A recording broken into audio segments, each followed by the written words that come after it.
By chance, do you have a pair of high heels that you love, but maybe the bottom of it's broken off and so it's a little uneven when you're walking? Let me show you the correct way to fix that.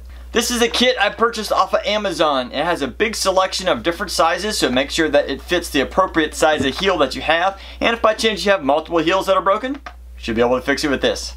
Now, taking a closer look at the bottom of these heels, it's a little hard to see, but there's a little hole that goes up the heel part to give it strength when it's in place. And if you look on these, you'll see there's a little shaft on each of these little bumpers down here, little bottoms of your feet.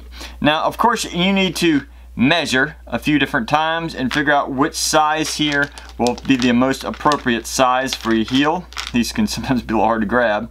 And get close as possible so it doesn't look way off. Also, if you're buying these individually, make sure you know the size of the shaft. These don't look different, but this one is actually quite a bit bigger than this one. Also, keep in mind that the shafts on each of these inserts are all one basic length, and the actual hole in your heels may vary a little bit, so we need to measure that. So get something maybe like a toothpick or a small nail, and we want to insert it in to see how deep it's actually going to go. I'm just gonna use my nail to stop it. A little hard to see, but that might be a quarter, slightly over a quarter of an inch long. And that's how far I'm actually going to have to trim this down before I insert it into the bottom of the shoe. You can probably use some pliers to cut this. I'm just going to try and use a little saw here. Now that I had the shaft cut to size, before we actually attach it to the heel, I'm right in between the two, I'm going to use some shoe glue. This is shoe repair glue. I used this on a set of boots here recently and it worked great.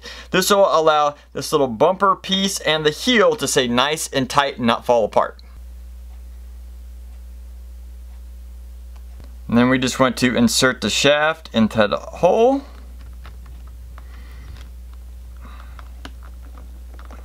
At this point, we'll probably need a small hammer to tap it the rest of the way in.